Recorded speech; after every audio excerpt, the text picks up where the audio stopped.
प्यारे बच्चों नमस्ते। अभी तक आप पढ़ रहे थे निर्धनता के बारे में कि निर्धनता क्या होती है, गरीबी रेखा क्या होती है, कि गरीबी क्या होती है, ये आप पढ़ रहे थे ना। और भारत में गरीबी रेखा का निर्धारण कैसे होता है ये भी आपने पढ़ा। अब पढ़ते हैं कि निर्धनता के यानी गरीबी के कारण क्या है। तो आपको पता है कि भारत में व्यापक निर्धनता के अनेक कारण हैं। एक ऐतिहासिक कारण ब्रिटिश औपनिवेशिक प्रशासन के दौरान आर्थिक विकास का निम्न स्तर है, यानी कि जब अंग्रेजों का शासन था हमारे देश में तब भारत में कोई विकास नहीं हुआ। वो लोग लूट खसोटी करते रह गए, भारत के विकास से उन्हें कोई मतलब नहीं था। औपनिवेशिक सरकार की नीतियों ने पारंपरिक हस्तशिल्पकारी को नष्ट कर दिया। हमारे हस्तशिल्पकारी जो थी उसको नष्ट कर दिया अंग्रेजों ने। वस्त्र जैसे उद्योगों के विकास को हतोत्साहित किया गया। विकास की धीमी दर 1980 के दशक तक जारी रही, यानी आज़ादी के बाद से लेके 1980 तक विकास की दर धीमी रही, यानी विकास नहीं हो पाया भारत में। निर्धनता बढ़ती रही, गरीबी बढ़ती रही। इसके परिणाम स्वरूप रोजगार के अवसर घटे और आय की वृद्धि दर गिरी।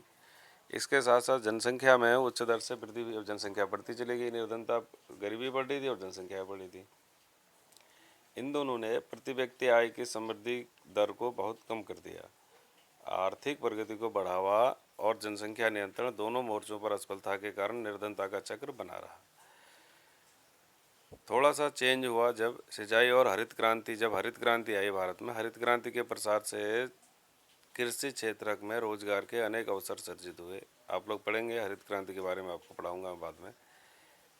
लेकिन इसका प्रभाव भारत के कुछ भागों तक ही सीमित रहा। सार्वजनिक और निजी क्षेत्र दोनों क्षेत्रों ने कुछ रोजगार उपलब्ध कराए, लेकिन ये रोजगार तलाश करने वाले लोगों के लिए पर्याप्त नहीं हो सके। शहरों में उपयुक्त नौकरी पाने में असफल अनेक लोग रिक्शा चलाने लगे, विक्रेता बन गए, गृह निर्माण में घरों में श्रमिक बन गए, घरेलू नौकर आदि के रूप में कार्य करने लगे। अनियमित और कम आय के कारण ये लोग महंगे मकानों में भी नहीं रह सकते थे। वे शहरों से बाहर झुग्गियों में रहने लगे और निर्धनता की समस्याएं जो मुख्य रूप से एक ग्रामीण परिघटना थी, नगरीय क्षेत्र की भी विशेषता बन गई। यानी पहले जो कहते थे कि गरीबी गांव में ही है, अब ऐसा नहीं था, शहरों में भी गरीबी आ चुकी थी क्योंकि जनसंख्या बढ़ती जा रही थी। उच्च निर्धनता दर की एक और विशेषता आय असमानता रही है। आय असमानता मतलब अमीर गरीब। इसका एक प्रमुख कारण भूमि और अन्य संसाधनों का असमान वितरण है, यानी ज़मीन सबके पास एक जैसी नहीं है भारत में, सबके पास अलग अलग प्रकार की, किसी के पास तो है ही नहीं। अनेक नीतियों के बावजूद हम किसी सार्थक ढंग से इस मुद्दे से नहीं निपट सके। ग्रामीण क्षेत्रों में परिसंपत्तियों के पुनर्वितरण पर लक्षित भूमि सुधार जैसी प्रमुख नीति पहल को ज़्यादातर राज्य सरकारों ने प्रभावी ढंग से कार्यान्वित नहीं किया। यानी सरकारें जो हैं, जो राज्य सरकारें थी, वो भूमि का वितरण जनता के लिए सही नहीं कर पाए। चूँकि भारत में भूमि संसाधनों की कमी निर्धनता का एक प्रमुख कारण रही है, क्योंकि सबके पास ज़मीन नहीं थी, खेती नहीं थी सबके पास, इसलिए ये भी एक गरीबी का कारण रहा। इस नीति का उचित कार्यान्वयन करोड़ों ग्रामीण निर्धनों का जीवन सुधार सकता था। अगर ये नीति बढ़िया तरीके से लागू होती, हर एक व्यक्ति के पास ज़मीन होती, ढंग की ज़मीन होती, कोई बढ़िया सा नियम कानून होते, तो उसमें ग्रामीणों का जीवन सुधर सकता था। अनेक अन्य सामाजिक, सांस्कृतिक और आर्थिक कारण भी निर्धनता के लिए उत्तरदायी हैं।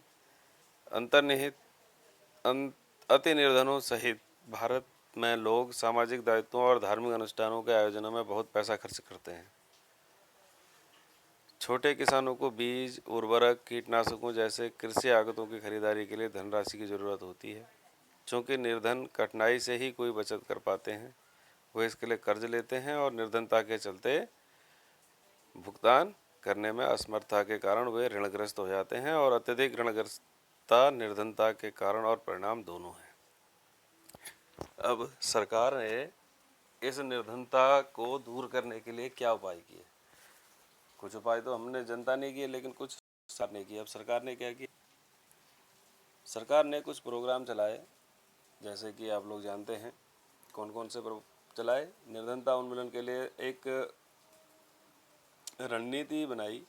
वो रणनीति थी आर्थिक समृद्धि और दूसरा था लक्षित निर्धनता निरोधी कार्यक्रम।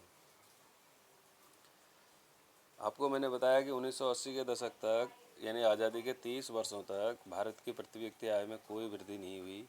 1950 के दशक के आरंभ में 45% निर्धनता का अनुमान था और 1980 के दशक के आरंभ में भी वही बना रहा। यानी ये बहुत बड़ी बात थी, गरीबी कहीं पर भी ख़त्म नहीं हो पाई, बढ़ती ही जा रही थी। 1980 के दशक से भारत की आर्थिक समृद्धि दर विश्व में सबसे अधिक थी।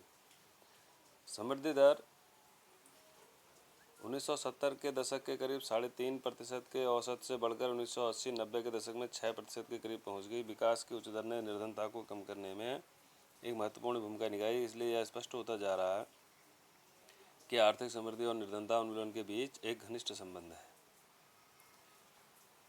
आर्थिक समृद्धि अवसरों को व्यापक बना देती है और मानव विकास में निवेश के लिए आवश्यक संसाधन उपलब्ध कराती है।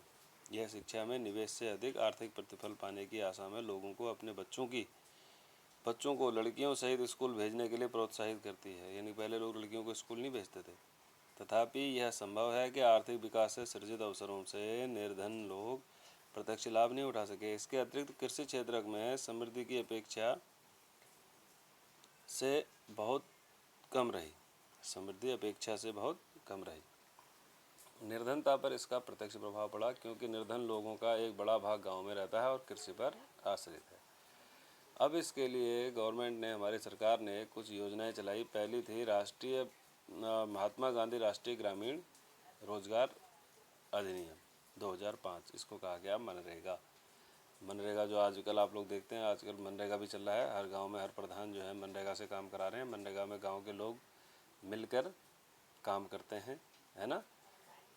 इसका उद्देश्य ग्रामीण क्षेत्रों में आजीविका सुरक्षित करने के लिए हर घर से मजदूरी रोजगार कम से कम 100 दिनों के लिए उपलब्ध कराना था। यानी 100 दिनों तक के लिए रोजगार मिलेगा। और इसमें क्या था, इसका उद्देश्य सतत विकास में मदद करना, ताकि सूखा, वन कटाई, मिट्टी के कटाव जैसी समस्या से बचा जा सके। इस प्रावधान के तहत 1/3 रोजगार महिलाओं के लिए सुरक्षित किया गया था, ये समझ लें। इस स्कीम के अंतर्गत 4.78 करोड़ परिवार को 220 करोड़ प्रति व्यक्ति रोजगार उपलब्ध कराया गया। इस योजना के अंतर्गत अनुसूचित जाति, जनजाति एवं महिलाओं का हिस्सा क्रमशः 23%, 17% और 53% है। औसतन रोजगार वर्ष 2006-07 में 65 रुपये से बढ़ाकर 132 रुपये और 2013-14 में कर दिया गया इसको। यानी 2006-07 में 65 था और 2013-14 में 132 रुपये कर दिया गया। आजकल कुछ ज़्यादा है। हाल ही में मार्च 2018 में विभिन्न राज्यों में अकुशल श्रमिकों के लिए मजदूरी दर संशोधित कर दी गई। इन राज्यों में एवं संघ शासित प्रदेशों में मजदूरी की सीमा दर जो थी 281 रुपये प्रतिदिन कर दी गई हरियाणा के लिए, और 168 प्रतिदिन कर दी गई बिहार और झारखंड के श्रमिकों के लिए। एक और योजना चलाई गवर्नमेंट ने। इसी योजना में केंद्र ने राष्ट्रीय रोजगार गारंटी कोष इसी में बनाया, और इसके द्वारा ये क्या था कि इसमें 15 कार्यक्रम के अंतर्गत आवेदन करना था और रोजगार गारंटी कोष था। इसमें 15 दिन के अंतर्गत अगर रोजगार उपलब्ध नहीं कराया गया तो वह दैनिक बेरोजगार भत्ते का हकदार होगा। और एक और महत्वपूर्ण योजना थी काम के बदले अनाज। यानी अगर इससे पहले जो मैंने आपको बताया, काम के बदले अनाज से पहले जो मैंने आपको बताया, कौन से राष्ट्रीय रोजगार गारंटी जो मनरेगा चल रही थी, उसमें गारंटी कोष बनाया गया था। और उसमें गारंटी कोष में ये था कि आपको रोज़गार 100 दिन का मिलना ही मिलना है। अगर नहीं मिल रहा है तो 15 दिन के अंदर अगर नहीं मिल रहा है तो फिर आपको बेरोजगारी भत्ता मिलेगा। इसके बाद राष्ट्रीय काम के बदले अनाज, यानी आप काम करो, काम के बदले आपको क्या मिलेगा, अनाज मिलेगा। ये भी एक योजना चलाई गई। इस योजना से भी थोड़ा बहुत फ़ायदा हुआ, लेकिन निर्धनता फिर भी नहीं जा पाई। उसके बाद प्रधानमंत्री रोजगार योजना, ये एक अन्य योजना है जिसे 1993 में आरंभ किया गया। इसका उद्देश्य था कि ग्रामीण और छोटे शहरों में शिक्षित बेरोजगार युवाओं के लिए स्वरोजगार के अवसर सृजित करना। ग्रामीण रोजगार सृजन था, इसको 1995 में लागू किया गया। इसमें 25 लाख नए रोजगार, 25 लाख कम से कम 25 लाख नए रोजगार सृजित करने का लक्ष्य रखा गया, है ना। अब इन 25 लाख रोजगारों में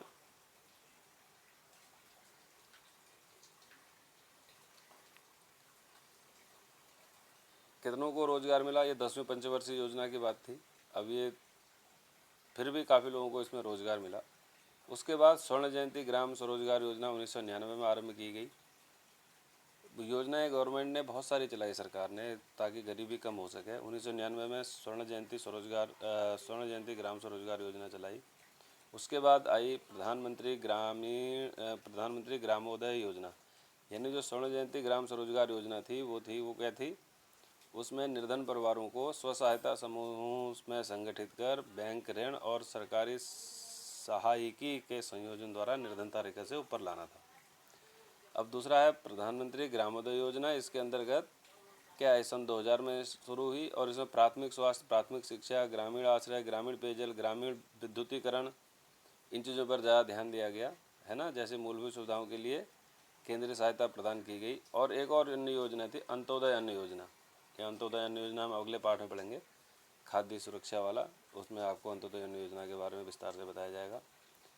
ऐसे बहुत सारे कार्यक्रम चलाए गए जिन कार्यक्रमों से यो गरीबी, थोड़ा सा निर्धनता थोड़ी सी कम हो सके। इसके अतिरिक्त कुछ योजनाएं परस्पर व्यापी भी हैं। अच्छी नियति के बावजूद इन योजनाओं के लाभ उनके पात्र निर्धनों को पूरी तरह से नहीं मिल पाए।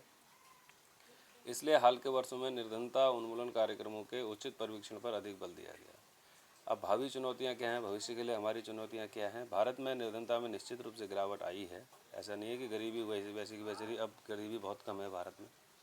लेकिन प्रगति के बावजूद निर्धनता उन्मूलन भारत की एक सबसे बाध्यकारी चुनौती है। ग्रामीण और शहरी क्षेत्रों में विभिन्न राज्यों में निर्धनता में व्यापक असमानता है। कुछ सामाजिक और आर्थिक समूह निर्धनता के प्रति अधिक असुरक्षित हैं। आशा की जा रही है कि निर्धनता उन्मूलन में अगले 10 से 15 वर्षों में अधिक प्रगति होगी, यानी निर्धनता कम होगी। क्यों? क्योंकि यह उच्च आर्थिक समृद्धि, सार्वजनिक निःशुल्क प्राथमिक शिक्षा पर जोर दिया जाएगा, जनसंख्या विकास में गिरावट, महिलाओं और समाज के आर्थिक रूप से कमज़ोर वर्गों के बढ़ते सशक्तिकरण के कारण संभव हो सकेगा। ठीक है। लोगों के लिए निर्धनता की आधिकारिक परिभाषा उनके केवल एक सीमित भाग पर लागू होती है या जीवन निर्वाह के न्यूनतम स्तर के विषय में है। अनेक बुद्धिजीवियों ने इसका समर्थन किया है कि निर्धनता की अवधारणा का विस्तार मानव निर्धनता तक कर देना चाहिए। हो सकता है कि बड़ी संख्या में लोग अपना भोजन जुटाने में समर्थ हों, लेकिन क्या उनके पास शिक्षा है, क्या घर है, या स्वास्थ्य सेवा की सुविधा है, या रोजगार की सुरक्षा है, या आत्मविश्वास है? क्या वे जाति और लिंग आधारित भेदभाव से मुक्त हैं? क्या बाल श्रम की प्रथा अब भी प्रचलित है? ये सब चीज़ें गरीबी के कारण हैं। विश्वव्यापी अनुभव बताते हैं कि भारत के साथ निर्धनता की परिभाषा भी बदलती है। विकास के साथ साथ निर्धनता की परिभाषा बदलती रहती है, ये आप ध्यान दें। निर्धनता उन्मूलन हमेशा एक गतिशील लक्ष्य है। निर्धनता उन्मूलन हमेशा चलता रहेगा। गरीबी को हटाने की बहुत सारी कोशिशें होती रहेंगी। आपको बताया था अमेरिका में गरीब कौन है? अमेरिका में गरीब वो है जिसके पास कार नहीं है। हमारे यहाँ गरीब कौन है? हमारे यहाँ गरीबी के लिए बहुत सारी परिभाषाएँ हैं, है ना। आशा है कि हम अगले दशक के अंत तक सभी लोगों को केवल आय के संदर्भ में न्यूनतम आवश्यक आय उपलब्ध करा सकेंगे। सभी को स्वास्थ्य सेवा ये देंगे। देखो भारत में ये सब चीज़ें गरीबी की मानक हैं। सभी को स्वास्थ्य सेवा, शिक्षा, स्वरोजगार, रोजगार और सुरक्षा उपलब्ध कराना, लैंगिक समता तथा निर्धनों का सम्मान जैसी बड़ी चुनौतियाँ हमारे लक्ष्य होंगे। ये और भी बड़े काम होंगे। तो इस पाठ में आप लोगों ने पढ़ा, पाठ समाप्त हो रहा है। आपने इस अध्याय में देखा निर्धनता के अनेक आयाम हैं। बहुत सारे इसके निर्धनता के कारण भी हैं, आयाम भी हैं। सामान्यतः इसे निर्धनता रेखा की अवधारणा के द्वारा मापा जाता है, यानी गरीबी को मापा जाता है निर्धनता रेखा के द्वारा, जो मैंने आपको बताया गरीबी रेखा। इस अवधारणा के द्वारा हमने निर्धनता में मुख्य वैश्विक तथा राष्ट्रीय प्रवृत्तियों का विश्लेषण किया, परंतु हाल के वर्षों में निर्धनता का विश्लेषण सामाजिक अपवर्जन जैसे अनेक नई अवधारणाओं के द्वारा समृद्ध हो रहा है। इसी प्रकार चुनौतियां भी बढ़ती जा रही हैं, क्योंकि विद्वान लोग इस अवधारणा का मानव निर्धनता में विस्तार कर रहे हैं। यह आपके पाठ समाप्त हो चुका है। अब इस पाठ में आपको अगर कोई समस्या है तो आप लोग मैसेज करके पूछ सकते हैं, ठीक है। इसके बाद मैं आपको इसके प्रश्नोत्तर लिखवाऊंगा। आपको प्रश्नोत्तर इसके समझा दिए हैं ज़्यादातर। भारत में निर्धनता रेखा का आकलन कैसे किया जाता है यह मैंने आपको बताया था अभी, कि निर्धनता रेखा के लिए भारत में अनेक आयाम हैं। इन सब प्रश्नों को आप लोग लिख लेंगे, इनके उत्तर लिख लेंगे। मैं आपको इसके प्रश्नोत्तर के उत्तर भेज देता हूँ। और कोई दिक्कत हो तो आप लोग पूछ सकते हैं। धन्यवाद।